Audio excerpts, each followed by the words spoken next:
स्वागत है आपका फिर से एक बार साहनी सर की क्लास में। आज हम लेकर आए हैं सामान्य हिंदी कक्षा 12 यूपी बोर्ड के छात्रों के लिए खंड ख का जो पाठ है। पिछली वीडियो में आपने देखा कि उसमें संधि कैसे पूछता है, आपका मुहावरा कैसे पूछता है, और आज उसका हम आगे का यानी प्रश्न संख्या 11 से हम लेकर आए हैं और आपको समझाने की पूरी कोशिश कर रहे हैं कि कैसे इसको मतलब हमें परीक्षा में किस प्रकार से देगा, कैसे इसको सॉल्व करना है। साइंस वालों के लिए और जो आर्ट वाले बच्चे हैं उनके लिए ये चीज मतलब नहीं है, लेकिन साइंस वालों के लिए एकदम जरूरी चीज है और कृषि विज्ञान के छात्रों के लिए यानी कि जिनका भी सामान्य हिंदी है उनके लिए यह जरूरी है। अब यहाँ पर जैसा कि देखिए प्रश्न संख्या जो 11 होगा यह आपका क ख ग यानी कि देख सकते हैं 3 पार्ट इसका है। तो यहाँ पर पहला जो क्वेश्चन देगा कह रहा है निम्न शब्द युग्मों यानी युग्मों का अर्थ होता है जोड़ा का सही अर्थ चयन करें। यानी शब्द युग्म कहलाते क्या है, तो पहले इनको समझा जाए। यानी कि हिंदी के 2 ऐसे शब्द जिनका उच्चारण लगभग समान होता है लेकिन अर्थ दोनों का अलग अलग होता है, ऐसे शब्दों को हम शब्द युग्म कहते हैं। जैसे यहाँ देखिए वसन और व्यसन है, थोड़ा सा इसमें अंतर है वसन और व्यसन में। तो अब यहाँ पर आपके सामने यहाँ पे 4 विकल्प है ए बी सी और डी। तो डी तो नहीं है, जगह की वजह से नहीं लिखा गया, लेकिन 4 आपका एग्जाम में ऑप्शन देगा और जो इसका अर्थ होगा इन दोनों का वह वाला ऑप्शन हम अपने उत्तर पुस्तिका में इसको लिख लेंगे प्रश्न संख्या डाल करके। तो चलिए जैसे वसन में अब देखिए हो सकता है कि आपको एक का अर्थ आ रहा है दूसरे का नहीं आ रहा है, लेकिन एक का भी अगर आ रहा है तो आप आसानी से पकड़ सकते हैं कि कौन वाला ऑप्शन सही है।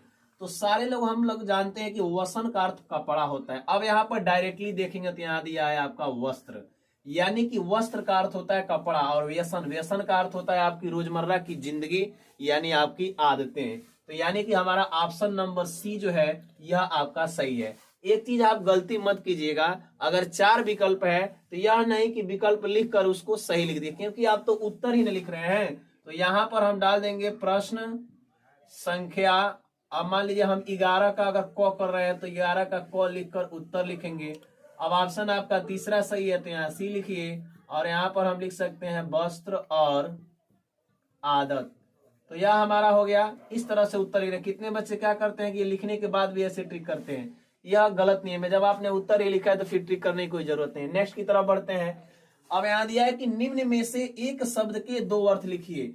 एक चीज इसमें ध्यान से आप समझिएगा, ये कभी भूल मत कीजिएगा कि यह पर्यायवाची है, क्योंकि एक शब्द के 2 अर्थ लिखना है। जैसे आप अलंकार में श्लेष अलंकार में पढ़े होते हैं कि किसी शब्द की आवृत्ति एक बार होती है लेकिन मतलब 2 बार होती है लेकिन दोनों बार अर्थ अलग अलग है। तो ये भी वही चीज है, यानी कि पर्यायवाची नहीं लिखना है, ये गलती आप मत कीजिएगा। देखिए यहाँ पर एक ही शब्द के 2 अर्थ लिखिए। अंबर का मतलब जैसे मान लीजिए हमारा क्या होता है, तो चलिए हम इसमें से ले लेते हैं अंबर, और अंबर का अर्थ सारे लोग जानते हैं कि आकाश होता है। अब हम देखिए अंबर का मतलब आकाश होता है, यानी हम आकाश का पर्यायवाची नहीं लिख रहे हैं। अंबर शब्द का एक और क्या चीज होता है, अर्थ होता है। तो अंबर मतलब आपका वस्त्र भी होता है, ठीक। यानी कि इस अंबर का 2 अर्थ निकला, आकाश और वस्त्र। अब यहाँ पे जैसे हम पट ले रहे हैं तो पट मतलब ही क्या होता है, हमारा कपड़ा होता है। पट मीन्स होठ भी होते हैं। अब यहाँ देखिए तीसरा दिया है आपका विधि, तो विधि का मतलब होता है विधाता भी होता है, ठीक ना, और विधाता और कानून भी आपका होता है। तो यानी कि इस तरह से आप क्या कर सकते हैं कि किसी एक शब्द का कोई एक ही करना है। क्या करना है, एक शब्द होना चाहिए और अर्थ 2 होना चाहिए, यानी 2 अर्थ इसका हमें लिखना है। आगे बढ़ते हैं। अब यहाँ पर जो आपका दिया हुआ है प्रश्न संख्या यानी कि 11वां का एक ग है, तो 11 का ग में दिया है कि निम्न में एक शब्द का चयन कीजिए।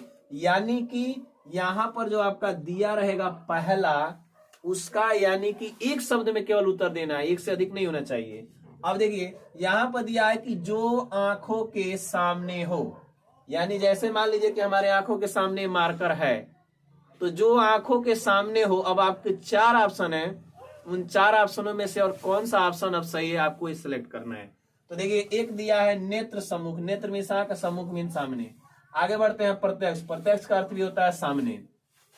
और यहाँ दिया है आंख के सामने, तो यहाँ यानी कि आंखों के सामने प्रत्येक आंख यानी हर एक आंख। एक चीज समझिए कि इसको एक शब्द में उत्तर देना है। तो नेत्र सम्मुख में 2 शब्द हो जा रहे हैं, प्रत्यक्ष ही एक ऐसा है जिसमें आपका एक यानी कि शब्द में उत्तर है, यानी कि हमारा ऑप्शन नंबर देखा जाए तो बी सही है। इसका भी आप ऐसे प्रश्न संख्या डाल करके 11 का जो भी आपका होगा ए बी सी डी क ख का जो भी है, यहाँ पर ग है तो यहाँ हम लिख देंगे ग और यहाँ लिख देंगे उत्तर, और यहाँ पर आपका पहला का उत्तर लिख रहे हैं तो यहाँ लिख देंगे पहला, और जो यहाँ पर आपका ऑप्शन सही है यहाँ पर नीचे उसको लिख देंगे भाई कि हमारा प्रत्यक्ष वाला ऑप्शन सही है। आगे बढ़ते हैं। यहाँ पर कह रहा है कि जानने की इच्छा रखने वाले को, ये क्या चीज है, तो ये भी एक ही शब्द वाला है, जैसे इसको करना है तो जानने की इच्छा रखने वाले को क्या कहा जाता है, तो इसको जिज्ञासु कहा जाता है। तो यहाँ पर हमारा ऑप्शन नंबर सी सही है। नेक्स्ट की तरफ बढ़ते हैं। अब यहाँ पर दिया है 11 का जो आपका घ दिया है, निम्न में 2 वाक्यों को शुद्ध कीजिए। अब देखिए जहां पर आपका 4 देगा, जैसे यहाँ पर मान लीजिए कि अगर रहता तो यहाँ एक और लिख दिया जाता जगह, तो यहाँ पर जैसे 4 ऑप्शन आपके देंगे, उसमें से क्या 3 आपके गलत हैं, एक मतलब चारों गलत हैं, उसमें से 2 को आपको सही करना है।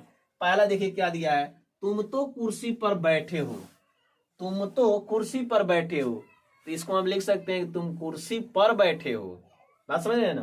तो यहाँ पर तो शब्द इसमें नहीं रहेगा। इस सरोवर में अनेकों कमल खिले हैं।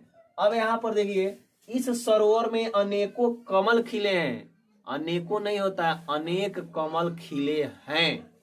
अब यहाँ पर देखिए 4 अरब सैनिक मारे गए। जरा आप सोचिएगा किस युद्ध में 4 अरब सैनिक मारे जा सकते हैं। एक देश का टोटल पॉपुलेशन कितना हो सकता है, 4 अरब, बहुत बड़ी संख्या है ना। ध्यान से देखिएगा, यहां पर आपका होगा कि अरब के 4 सैनिक मारे गए, अरब के 4 सैनिक मारे गए। यह सही है क्योंकि किसी भी देश के पास उतनी आर्मी है, ये नहीं है कि 4 अरब हो जाए, तो 4 अरब जब होगा नहीं तो मारा कहाँ जाएगा। तो यह छोटा छोटा इसमें मिस्टेक आपको देगा, और वही मिस्टेक्स यानी कि सुधार करके आपको लिखना होगा। इस पर नंबर आपके पेपर में आपके सामने दिया होगा। अभी वीडियो में बने रहिए, आपको अभी इसमें आगे कौन सा प्रश्न पूछेगा मैं बताने वाला हूं। अब यहां पर हम देखते हैं प्रश्न संख्या 12 जो आपका है वह क्या पूछेगा। चेहरा साफ आया नहीं आया जी, आपका ये जो अच्छा रहे ये साफ आना चाहिए बच्चों को। मेरा चेहरा भले ही साफ नहीं है, लाइट की थोड़ी प्रॉब्लम है, ठीक है।